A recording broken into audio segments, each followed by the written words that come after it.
Back from MegaCon, time to talk about the hottest comics in the cosmos. Another week, Comic Butch in the house. He missed me from my convention weekend. Shout out to all the members I got to meet in Florida. I had a blast, but we're back. Hit the like, slap the subscribe button, because we're here every single week talking about the hottest comics in the world, defining this generation of collectors. On the line with the king of the Gempire, Gem Mint from Gem Mint Collectibles. How you feeling? What's up, Tom? What's going on, Butch? I'm feeling great. Welcome back.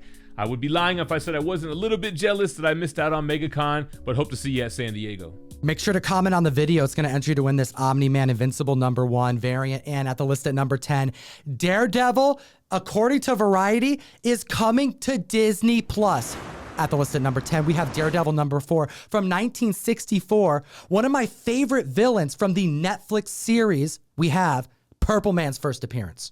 Yeah, and this was earlier in the MCU where I think we had Loki, but didn't really have any iconic villains. Purple Man was terrifying. And they did kind of leave it open-ended where he could still be influencing Jessica Jones moving into the next possible season. We've been hearing rumors for quite a long time. Will Daredevil and the Defenders from Netflix be incorporated to the MCU? Well, last year, Kevin Feige said, never say never, which caused a lot of Daredevil books and Defenders books to fluctuate in price. Even Jessica Jones, Alias, saw some strong numbers last year during the height of the comic boom. Well, this past week with the Daredevil news, with seeing Charlie Cox reprise his role in Spider-Man, seeing Vincent D'Onofrio in Hawkeye, well, all it took was a little bit more to push more books up. And then Kirsten Ritter, Mike Coulter posting to a story suggesting that they may be reprising their roles. Well, that tease has pushed this book up this week. Yeah, they could be reprising the role, or they could just be putting those first seasons up on Disney+, which would be cool, and then potentially continuing them. Plus, the Purple Man's children just played a major role in the Chip Zdarsky Daredevil event, Devil's Reign. We have an 8.0, which didn't break record, but it had its second highest sale ever with a $950 sale. Then we had a 2.0, which did break record. It sold for $110 back in September, and it's up 59%, now selling for $175. Then we got the 5.0, going for $510 back in April, up 3%, now selling for $525. And hit that like button. I did some extra homework for the comic famine, looked up Luke Cage's and Jessica Jones' first appearance. Hero for Hire #1 this month hit an all-time high for a 9.2 of $3,300. And also this month, we saw a 9.4 hit $5,000. This book hasn't sold at this rate since 2020, last selling for $2,300. Luke Cage, the mayor, and his wife Jessica Jones, who first appeared in Alias 1. The book is back on the rise. The CGC 9.8 went as low as $150 last year, started creeping back up but staying under $500. Now, this month, May of 2022, we got a sale of $450. This Hot 10 is curated by the best comic app in existence, Key Collector Comics. Utilize code TOM101 to unlock a free 2-week subscription. Support the show, but get access to this valuable information every single week prior to when we hit the mic. You also get access to catalog your comics, suggested pricing, breaking news, and so much more. I use this app every single day. And at the list at number 9, we told them, Gem, DC Keys was prime for speculating all of last year, even early this year, and they're starting to pop this week. We have Aquaman #1 debuting in 1962. And don't just take our word for it. That's what dealers on the floor at the cons are saying as well. DC, severely undervalued, but we do have a CGC 8.0 here. It's the third highest sale of all time at $1,825. And that's the highest sale that we've had since Aquaman was hot back in 2018. The 9.2 back in 2018 going for $10,500 is up 9%, now selling for $11,400. And then we have a CGC 9.4. It sold for $20,400 back in 2018. Again, back when he was hot, but up now 52%, now selling for $30,995. If that doesn't prove that members are specking on DC Comic Keys right now, I don't know what does. Next at the list at number 8, we talked last week about Matt Gargan's first appearance in issue 19 of Amazing Spider-Man. Well, now we have ASM 20 from 1965, the first appearance of Matt Gargan as the Scorpion to chat about. It feels like we're always talking about the Scorpion. Back before No Way Home came out, this book continually made its way onto the list, and it's one of the few that keeps on making the list afterwards. People are hoping to see more Scorpion on screen. We have a CGC 7.5, which sold for $31.52 back in September. It's up 27%, now selling for $3,995. The 9.0 back in December went for $4,100. That's up 10% this week, now selling for $4,500. Matt Gargan exists in the Sony verse. Is this like insider knowledge? Do people think that this is going to happen? Is it just wishful thinking? Let us know in the comment section below. Will we see the Scorpion go full Scorpion in the future? While we chat about number 7 on the list, Iron Man 55, debuting in 1973. We have Thanos. We have Drax. We even have Star Fox debuting in this comic. And I think no one anticipated seeing Thanos in Doctor Strange Multiverse of Madness. Yeah, especially after seeing him in What If. So it just makes you wonder about characters that have gone who could come back again.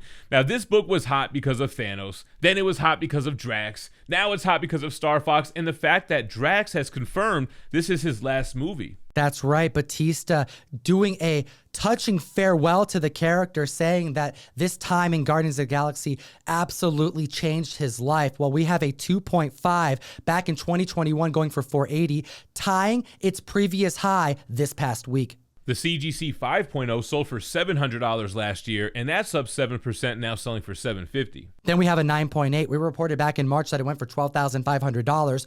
Kind of a risky spec. Like, yes, it's Star Fox. Yes, it's Drax. But Thanos is the main reason people buy this book.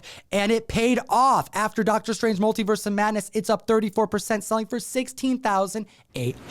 Sticking with the Avengers theme, going on to number 6, we have issue 85, the first appearance of the Squadron Supreme. I love this Marvel book because it's essentially a ripoff of the JLA, a team that would appear post the Squadron Sinister issues prior. And we have heard rumors that there may be a show lined up for Disney Plus, maybe a movie, but nothing's been confirmed. Why are we seeing such strong sales now? Yeah, I think it could be collectors are trying to gear up for the next best thing. They did have Coulson leading a Squadron Supreme in the most recent Taskmaster mini. That would be interesting, but maybe some people are just riding on the rumor, hoping that it pays off. A CGC 6.5 sold for $165 back in June, and it's up 29%, now selling for $213. The 8.0 going for $312 back in October is up 24%, hitting $388. And the 9.0 going for $360 back in December is up 22%, now selling for $440. Next at the list at number 5, Neal Adams Goodness, a classic, iconic cover. We have Batman 227 debuting in 1970.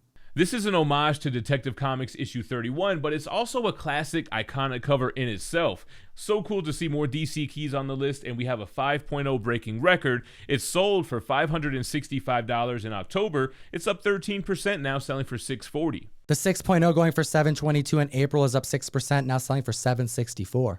And then we have the CGC 8.0. It sold for $1,200 last year. It's up 13%, now selling for $1,350.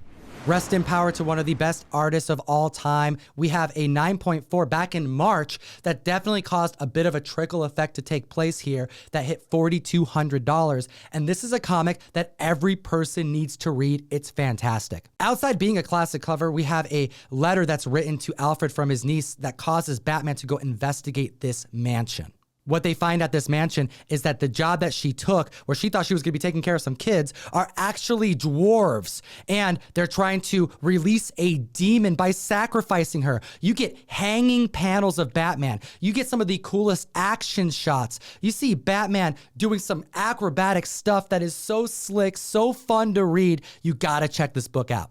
Moving on to number 4 on the list, more Daredevil love. We have issue 168, the origin and first appearance of Elektra. It would also be Frank Miller's first solo written work on the title. Debuting in 1981, shout out to a very important undervalued book where he gets co-writing credit on issue 165.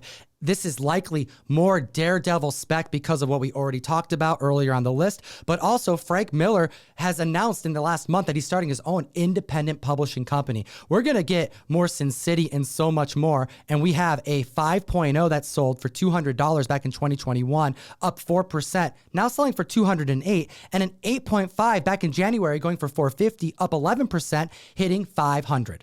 We also have some newsstand love. A CGC 9.4 tied its all-time high, selling for $1,000, making it the third time it's hit the 4-figure mark.